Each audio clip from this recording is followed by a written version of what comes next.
Well, good morning. Breakfast with the Broker every Tuesday morning. Listen, we have a very exciting guest, and I'm glad to be back with Breakfast with the Broker. Our last episode was actually a Leadership Academy at the Florida Realtors Convention. So we have some really, really exciting guests right now, and I hope you're in for a treat. And now, by way of Senatobia, Mississippi, he's an agent at RE/MAX Experts. He is a former Ole Miss wide receiver. He's also a former honorable mention All-American track athlete at Ole Miss. He has his master's in accounting. He is a husband, son, brother, and a real estate investor. His favorite food is chicken wings. He is so special they call him by one letter, Q. Stand up and make some noise for Quintavius Brudette. What's up, Q? Man, you sound like you've done this before. That was awesome. No, thanks, man. Thanks for being here, and we certainly appreciate it. Listen, you're getting a little pub, I gotta say. I see you on Inman, I see you in all these podcasts and speaking around the country, and I can't thank you enough for coming on Breakfast with the Broker and sharing some insights, because agents these days, they get into the business, and it used to be that you had to be experienced in order to do business. The people that were 15, 20 years in the business were making most of the the lion's share of the money. That certainly isn't true. How long you been in the business, Q? A little over 2.5 years. So it's about 2 years and now 9 months. Yep. So you started in the business, and the crazy thing is and I hear all these stats, and I'll ask you, your first year in the business, how many transaction size did you end up doing? I did 106 transactions my first year, first 12 months. That's crazy. Yes, That's crazy. So, what advice, or how, more of how'd you do it? Because, agents get into this business, and, they think they have to buy leads. They think they have to, spend all this money, and it's going to be instant gratification. I'm going to buy, all these different portals. How did you do it? So for me, when I first got in, I didn't have any money, so I couldn't spend it. So, in life, you can do one of two things. You can pay for it, or you can work for it. And that's my whole life. I had to work. I had to put in what they call sweat equity. I couldn't go to anybody and say, hey, I have this much money. Let me buy into this deal. No, I have this much work ethic. Let me work for you and show you how to make this deal work. So for me, I first started out, man, my first 30 days in the business, I talked to over 6,000 people. I was just cold calling, door knocking, going to Kroger, just really putting that time and that work in. And I didn't know I was going to sell 106 houses. You never know that. What I knew is, and when I told my owner, Sammy of RE/MAX, the owner of RE/MAX, is, hey, my first year in the business, I'm going to do 500,000 in GCI. And everyone looked at me like I was crazy. Like I've said something that I shouldn't have. And I've heard it so many times, how many people I need on my team to do that, how many years of experience I need to do that. And so I put my head down, and I didn't look up until I was at about 400, and I had about a month and a half left in the year. And I said, you know what, I'm almost there. And I put my head down again, and poof, 500,000. I made chairman's my first year, 106 houses later, and I proved everyone wrong. So that's kind of how I did it, man. And I'll go more in detail as this podcast goes on to say, this is exactly what I was saying. This is how I was saying. This is where I was going at a later time. And that's an important point, because, there are so many people that, despite what people think, they don't want to see you successful, right? They say, oh, you can't do this. They enter in their own limited beliefs into your system and say, hey, you know what, Q, there's no way you're going to do that. Nobody does that. No one's ever done that before, and then, it's kind of like, you equate it to football, right? Who would have thought that the Las Vegas Raiders would beat the Baltimore Ravens last night? Not me. Crazy game, right? But, that's why they play the game. You know, they all said that, you know, Las Vegas was going to get killed, blown out, you know, what have you. And, you know, that's why they play the game, because you play with a chip on your shoulder, you know. So tell us a little bit about, you know, that maybe, you know, not necessarily chip, but, you know, when people tell you you can't do something, what's your first reaction? Oh, my first reaction is immediately prove them wrong, show them why that statement shouldn't come out of their mouth. You know, it's some things you should say, shouldn't say. And to me, if you want to piss me off, tell me I can't do something. Tell me something isn't possible that I'm trying to accomplish, and you'll see me go into a mode, man. It's just unbeaten. You know, I've never had my back against the wall and not come out swinging. So every time, that's what I challenge, and I hope folks will say, hey, you can't do it. But what I've realized is this, David, I can't go out and challenge anyone else simply because everyone doesn't respond that way. You know, they take it as, oh man, Q is being hard on me, or Q is trying to give me something to do that's impossible. Whereas, you know, when I tell somebody, hey, I've sold this many houses this year, you need to sell at least 20% of those. Where are you this year? You know, they feel like I'm trying to give them a task that's not obtainable. And all I'm trying to do is motivate. And I had to realize that, you know, most folks aren't motivated the same way I am by people saying what I can't do, or they saying what's impossible for just a general person in my position. So that's something that I've learned and I've taken, and, you know, trying to figure out multiple ways to motivate other people. Yeah, I mean, when you think about it, you know, some people, when you say they can't do something, they curl up in a fetal position in the corner. You know, that's just how they react to certain situations. You know, and then others like yourself, you know, power through it and challenge themselves because, you know, that's their makeup and mindset as well. So, we say all these big numbers, and we say, you know, you've been in the business, you know, 2 years and 9 months, right? And you know, the first year you did 106 transaction sides. You know, this year you've done, I think, over 130 or so transactions. You know, and you know, so let's talk specifically. You know, your first day as a real estate licensee. You picked. I believe it was Sammy, a friend at the time, or you already knew him before. So you picked a broker that you believed and trusted. You know, what did you do your first day as a licensee? Yeah, so I think the mindset of it. Let's go back 4.5 months first, because 4.5 months before I actually got my license, I was working at KPMG in Atlanta, and I was kind of doing math on, hey, what am I worth? What are they paying me? And I figured out how much money they was making off me. So I kind of just Googled, what profession can I make what I'm worth in? You know, real estate popped up. Guys, 2.5 years ago, I knew nothing about real estate. Not one thing about real estate. My family knew nothing about real estate. My mom has owned her house, but, you know, come to find out years and years and years later, now that I'm knowledgeable, that's the only house she's owned. Other houses we've lived in has been rentals. You know, so, you know, I don't come from a background of real estate. So, you know, I kind of Googled, and a video popped up on how to make 100,000 in your first year. And I was making 60 fresh out of college. And now someone just gave me a formula to make 100. I was like, boom, I'm all in. So the very next day, I put a 2-week notice in. Like, I didn't think about it any further.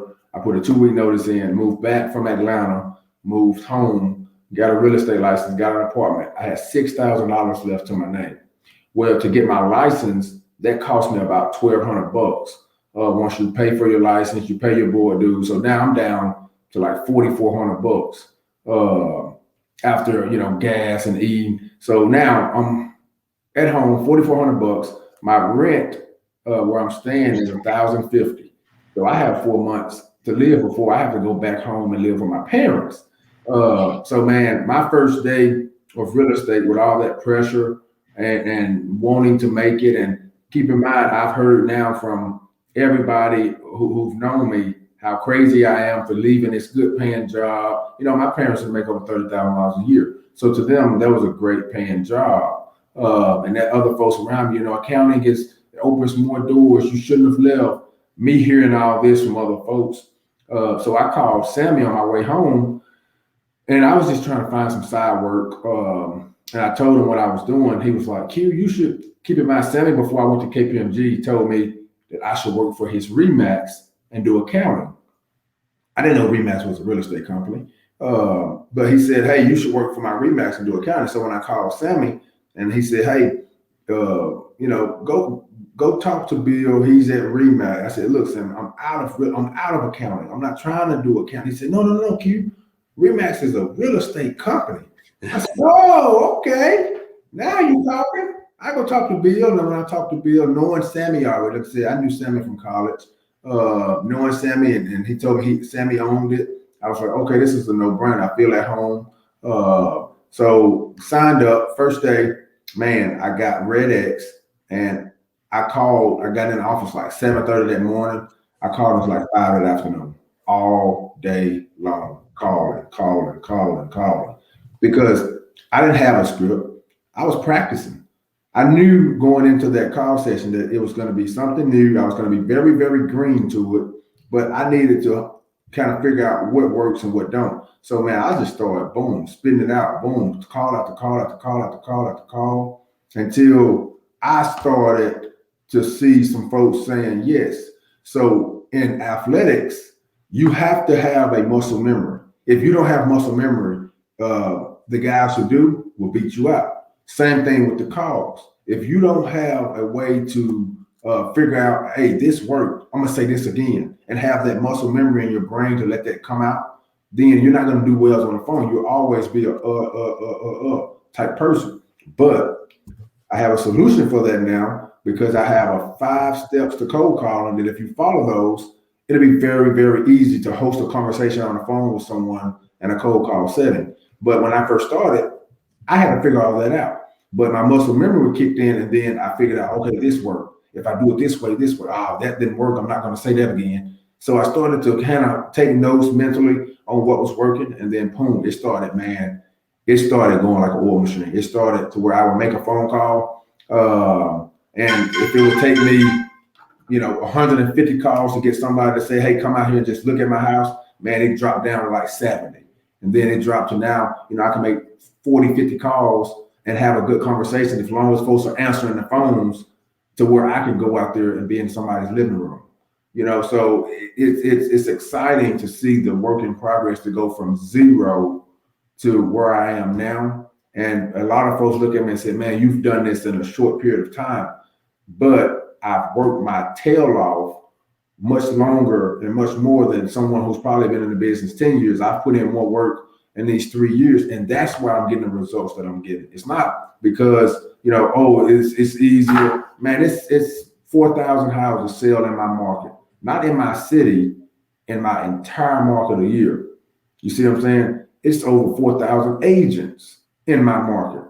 So for me to come in my first year and to crumble up 106 of those, it only attests to, I was committed, and God woke me up every single day and said, son, get after it. And I did, and I didn't make any excuses, So, you mentioned a 5-step way of cold calling. Yes. And people don't understand that, real estate is practice. People say, oh, I'm not going to cold call, or I'm not going to door knock, or I'm not going to do, these things because I don't like to do it, or I'm not good at it, or what have you, but, you have to practice those. People don't become good cold callers overnight. They become good cold callers just like in football. You practice, and you look on Sunday or Saturday, and you look at these football players making these amazing catches. They've made these catches 100 times, 1,000 times in practice. So a lot of them are just used to it. Like you talk about muscle memory. So what are your 5 steps to cold calling? Yeah, so it's fairly simple, and it's a low pressure approach that I figured that that works the best when you're on the phones. And You ask for the person. When you're calling, you want to make sure you know who it is that you're talking to. And we'll go through it 2 different ways, David, here in a second. But the first step is to ask for the person. If it's David that you're calling, ask for David. Okay? Ask for the person. Give back. So when you ask for the person, you introduce yourself. So, hey, David. Am I speaking with David? Hey, David, this is Quintavious with RE/MAX. All right, so ask for the person. Introduce yourself. Give back to the time. Hey, it's now a good time for you. Hey, did I catch you at a bad time? Can I call you at a later time that works? Give back to the time. Show them that you care about whatever it is that they're doing. And if they're free, now we can neutralize the conversation. Neutralize the conversation to me is, here and now in this time, I relate it to Ole Miss. I said, hey, Ole Miss has, Alabama this weekend. You think we can pull it out? Most folks are going to say yes, no, or man, I'm an Ole Miss fan myself. Bing, got a connection. Or they're going to say, oh, I'm a Mississippi State fan. I hope you guys lose. Bing, got a connection because I played at Ole Miss and I can attest to some of the things that they're going to say. But I related to something that is common in my area, which is football. In the South is football. And then after I neutralize the conversation, I get to the point. So ask for the person, introduce yourself, give back to the time, neutralize the conversation, and then get to the point. So David, we can role play once or twice, and so they can hear how it goes, the flow of it. So if I'm calling you, David, the first time be yourself, the second time be someone else. Okay.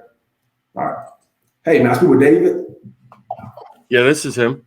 David, Quintavious over at RE/MAX. Did I catch you at a bad time? No, this is good. Got you, man. Ole Miss have Tulane this weekend. Tulane gave Oklahoma a run for their money. What you thinking we'll do this week? Well, Oklahoma lost, got close to losing the other day. So I think Ole Miss has a pretty good shot. Man, I'm the same way. I think that. I hope so. I'm going to that game. But look here, I'm not going to take up too much of your time. You have a house at 123 Main Street. You thought about doing anything with that property? I don't know. Values keep coming up and such. I don't know. It's looking pretty good. Perfect. Boom. So that's kind of how that conversation goes. And if it's not David, the conversation will go like this. Hey, my student David. Yeah, this is David. I thought this wasn't David. You're not David. I'm sorry. No. This isn't. No, David's not here. He doesn't live here anymore.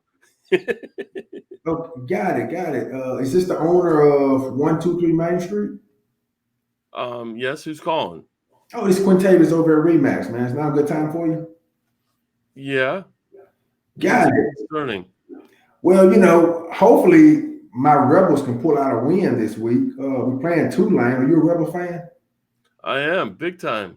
There we go. I played down there from 2012 to 2016. I was on the Sugar Bowl team. So hopefully we can pull it out. But look, I'm not going to take up too much more of your time. I know you have a house here at 123 Main Street. Have you guys potentially thought about upsizing or downsizing and kind of moving on from this property? Yeah, I'm thinking, I was actually thinking the other day, property values keep coming up. Why? What do you have in mind? Well, I'm a real estate agent here locally, and I spend most of my time trying to call folks to help like yourself. Do you know exactly what that house could potentially sell for? Or do you need me to kind of look it up and tell you? I probably need some kind of valuation. I mean, I look at Zestimates and Zillow and all these other things. And yeah, Zillow has never sold a house in our market, and they've never visited a house. So in order for me to kind of get you a value, what I need to do, I need for you to tell me any updates you've made. You can text me this once we hang up. And then what I do is I pull the property up and let's set up a time for like Thursday, maybe noon. I'll come by, I'll look at the house, and then I can tell you exactly at that time what this house could potentially sell for. Does that work? Yeah, that's perfect. And boom. So at that time, I will book that appointment and I will go on it. And that's just how that conversation flows. And it's low pressure. It's just basically feeding off of them. If he was to tell me, hey, I'm not looking to sell my house, then that'll be perfectly fine because it's a numbers game. I'm looking for folks who's looking to sell their house. I'm not going to catch everyone. See, most folks, they want everybody who crossed their path to work with them. My neighbor is selling a house with another agent, and they see my trucks parked outside all the time.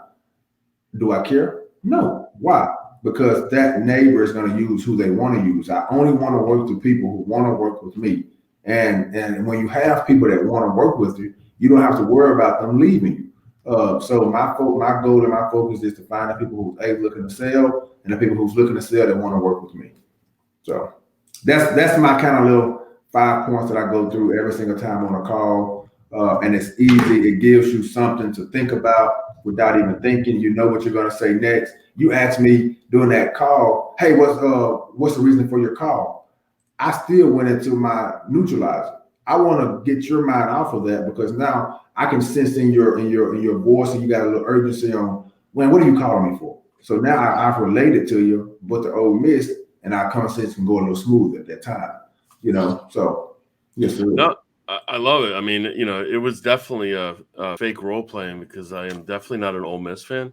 I went to University of Alabama, so roll Tide. Sorry. That's okay, man. We beat y'all 2 years in a row, and yeah, you did. I cried like a little baby. But it's funny because it's something so easy, right? So you made it so simple.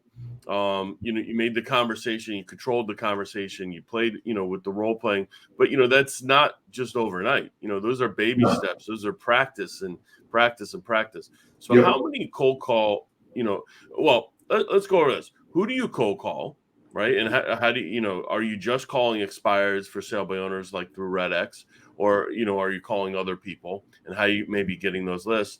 But the second thing is, how many calls are you making a day? Yeah. So I've never, ever called expires. Never. I do call for sale by owners, but my approach for sale by owners is different than anyone else. I believe. I know, especially in my market. So I'm normally calling a true cold call. I put an address into Red X, and it'll spit me out the next 100, 200, 300 numbers, and I'll call around that address. And how I get that address is I use my MLS for, just listed property, and I call around it. And then what I also do, I call in the morning, in the afternoon, I probably go door knock that same neighborhood. Because if you understand the business now, is when someone get a listing, 9 times out of 10, that agent will send out just listed postcards to all the neighbors, and they're going to capture those folks' attention. So it's going to take them 3 to 5 business days to send out those postcards. It's going to take me 3 to 5 hours to call and door knock. So I'm going to beat them to the punch on their own listing. So then, like I say, I put it into Red X and I call around. It depends on my day about how many calls, and it depends on my points. So I have to get 4 points every single day, and we're going to touch on the 4-point system here shortly. But if I have 2.5 points and I need 1.5 points, and I don't have anything else going for that day, I don't foresee me getting 4 points unless I make calls. I get on the call and I call until I have my 4 points. If I don't have anything, I'll stay on the phones all day long. I'll go door knock. I go talk to some folks. But it's one of those things where, A, I don't have a time on my schedule. If you look at my schedule board, there's no time on it. And B, I don't have a limit on how many calls I want to make, have to make, should make, shouldn't make. So I just start working. And when I reach my goal, whatever it is for that day, then I can choose to stop, or I can choose to continue to go and try to get some overtime. So it's just a feel of what's going on within my day, or how many calls I make. But something I will not do and will not bend and bend on is me getting 4 points. I'll stay in this office till 11 o'clock at night calling folks if I don't have 4 points for the day. But I set myself up well enough to where I don't run into that problem, because calls that I made 2 or 3 weeks ago, I'm following up with those people, trying to see, hey, can we set something up? Are you ready? And like today, I have 2 listing appointments, so I'll get 4 points once they sign. I know for a fact they're going to sign because I've already sent my photographer out there to take pictures. All I have to do now is go see the property myself and get them to sign everything. So I'll have 4 points by 12 o'clock today from just listings. I got a contract in my email from last night that if my client signs it today, I get 4 points for that. So it's power. It's just constantly moving. And I'm not calling for today. Most folks, they make that mistake and say, hey, I'm gonna get on the phones and I'm calling to find me some business today. No, you're calling for today to have business 45, 50, 60 days from now. And you're 45, 50, 60, 90 days out. That's why in my 4 points, you get half a points for people who are at least 90 days out from looking. So if they fit within that 90-day box, you get a half a point. All right. And when you put that in your mind that that's why I'm calling is for the future, then it doesn't matter if you reach one person that call session. If you have 3 or 4 good conversations, you have 89 days from the day you call to try to transform them into being ready. If they can't be ready, talk to them about other folks that might be ready. So it's ways to do it. But if you're getting on the phones thinking I'm gonna pick up the phone and I'm gonna get a listing today, you're gonna disappoint yourself every time. Awesome. So your 4-point system, how do you get points? And is it 7 days a week, or are you doing it 5 days a week? Real estate is sold 7 days a week. My points is 7 days a week. My points don't roll over to the next day, and you get 0 points for closing. And let me touch on that. The worst thing that can happen in our business is a closing. If you're not replacing that closing every single time. If you're letting stuff close up and you're not going out replacing it, then eventually your business is going to be dry like a desert. Okay, so a closing isn't the greatest thing that can happen within our business. The worst thing. So 4 points, we get points for activities and we get points for getting contracts and listings and all of that. So 4 points is a contract that's putting a deal in escrow. I know in some markets you guys call listing agreements contracts. So that is not 4 points. That's 2 points. Putting a deal in escrow is 4 points. Okay, a listing agreement is 2 points. So getting someone to say, yes, you're going to sell my house, they sign a dotted line, is 2 points. Going on listing appointments, 0 points. You don't get a point for going up, batting and striking out. Okay, you got to get them signed on a dotted line. And then showing a buyer is 1 point. You can show one buyer 10 houses, it's 1 point. Or you can show 2 buyers 2 houses, and it's 2 points. So you get 1 point per buyer as you're going out, spending time with them showing. All right, and then you get a half a point for people looking to do business within 90 days. And for the most part, every time I get a contract, I ask whoever that it is now to sign the contract, hey man, do you have anybody else? I need to sell a house next week. Can you think of anybody that might be looking to sell a house? Or, if I'm showing, as I'm showing them, I'm talking to them, man, what's your cousin doing? Your cousin want to buy a house? What your friends doing? I'm always trying to figure out who else they know that's looking to buy a house, sell a house, so I can continually build my business. And then when I'm on the phones, the people who aren't ready, I'm asking them that same question. Well, you're not ready, but in 10 years, I know you'll be ready. But I know you have a cousin or somebody who's looking to do something in real estate. Think of them. Who is it? And another tool that I use. So, and I don't talk about commission much, but so commission wise, for everybody out there who's getting beat up on commission, that is fine. Okay, because I start at 7%, and if they're asking for discounts, I will give a 1% discount, but in return, I say, hey, I'll sell you this 1 point, this 1%, if you can list 5 people today who you think is looking to buy or sell a house, or if you'll commit to a 4-month, if you haven't sent me someone else who have looking to sell or buy a house within 4 months, you'll write me a tip for this 1% back. So I don't mind helping you, but you have to help me as well. So we have to start turning that into opportunities to get more business, and that costs me 1% on a commission, and to touch on this for sale by owner thing, I know I said it earlier. I call for sale by owners 2 different ways. Either I'm gonna call them day 1, they list the house, and it's one conversation, or I'm gonna wait 15 days, and that's another conversation. If I call them day 1, I'm calling them to lock them down on the buy side. I don't want to touch the listing. I want to encourage them to sell their house by themselves. I want to encourage them and put it in their mind, hey, you can do this. If I can sell your house, you can sell it. But where you going next? Do you have anyone helping you find a house? Don't you know it costs you $0 to have me to work for you on the buy side to find you a property? Okay, so now if I set that up the correct way and I'm talking to them and they don't have anybody, or even if they do and they're saying, oh, I really don't like it, I want to work with this person, and I'm gonna start showing them houses, who you think they're gonna call back when the house can't sell? They're gonna call me back.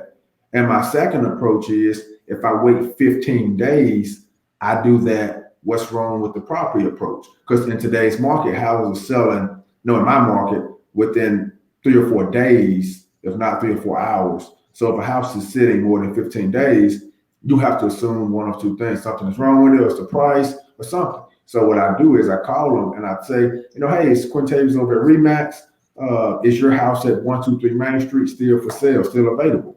And once they tell me yes, I say, okay, tell me a little bit about this property. What's wrong with it? And poof, when you say that, oh, they get all defensive. What do you mean what's wrong with my house? There's nothing wrong. I said, whoa, slow down. I only ask that reason is because, in today's market, this is what's going on. Houses are selling 3 or 4 days on the market. You guys have been on the market 15 days, but you're also only parked on one street, and it's a whole city. And then what do you mean I'm only parked on one street? Where currently your house is on Zillow only, okay? Zillow. There's 90 different sites, 2,000 different sites out there available for houses to be listed on and sold on, and I can put that out there with one click of a button. Can I come by and see the house and try to help you guys? Most of them are, oh, well, we don't want to pay an agent, blah, blah, blah. Well, hey, the money part isn't an issue, because what I'm going to do anyways is raise your price by the 3% that you would have paid and let me work for my money. So now I'm getting business by A, either looking to help folks, or B, putting my fee on top of it and getting the deal done. Because in today's market, to sell a house, our average price point is 200 grand. So to sell a house for 206, that's easy. Drop of a button. It can happen. People are offering 10, 15, 20, $30,000 over asking. So for me to get that and put my fee on top, and I understand what's going on in the market, it's a win-win for them. And that's what we have to start doing. We have to put people in these win-win situations, and then you'll start getting more yeses. Yeah, no, exposing your property to more people, to various channels is certainly going to get you more money. I do think that if you've looked at the DOJ and the NAR settlement and stuff like that, we just have to be very careful with coming up with standard fees, or which we don't have, because everything's negotiable. And it really is, we're not allowed to really say that it's no cost to a buyer, because technically there is a cost, even though the seller may be customarily paying it. There may be a buyer brokerage fee, there may be all different things. I just want to quantify that with this. I mean, I think that the great tips that you gave for sale by owners is that sometimes you just don't want to go ahead and look at the for sale by owner as, what, I'm trying to get your listing. Right. Brian. Q. What's up? Good work, rock star. Like you. You're the guy. You're the man. Like you. So, I mean, I think that's a great idea with for sale by owners, is that, you're not playing the defensive role where you're going at them and saying, hey, I want your listing. I want your listing. I want your listing. You're saying, hey, I want to help you on the buy side. I want to show you the areas. I want to show you, where you can be, in the hopes of creating or building that relationship that if they're having trouble selling, well, maybe they will use you. So I love that. Yeah. Awesome. Q, so we went over time, but I certainly appreciate it. I always ask my last two questions, and I always finish with the last two questions. So, what's your favorite streaming series, if you watch like Netflix, Hulu, that kind of stuff? And what are you currently watching? So my favorite is, I'm not sure if you guys have ever heard of The 100. They've come out with multiple seasons now.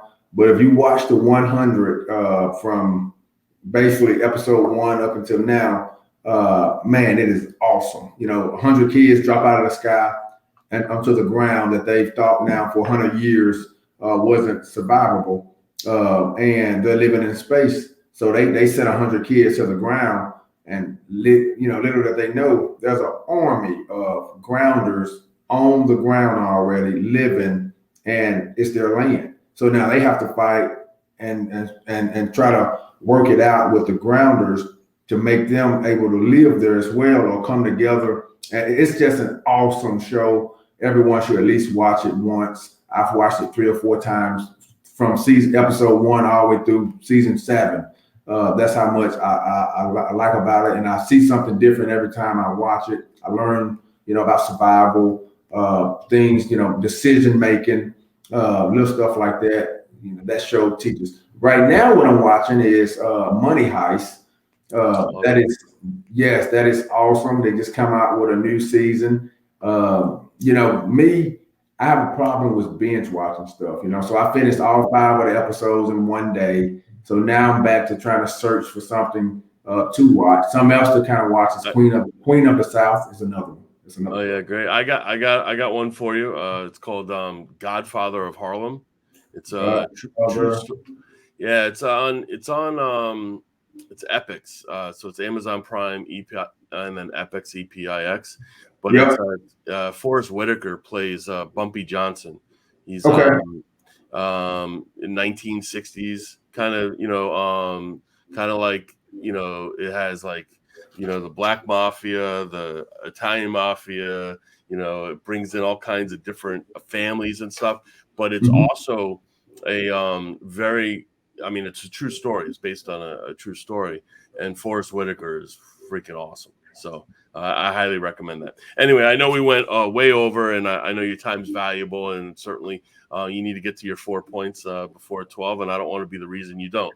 So, Q, I can't thank you enough for being on here. Great information. Keep up the great work. Be successful as you always are. And if you ever need anything from us, just let us know. Breakfast with the Broker every Tuesday morning at 9 a.m. And have a great week. Yes, sir. Appreciate you, man. All right. Take care. Roll Tide. Toddy, man. Come on. I'll see you.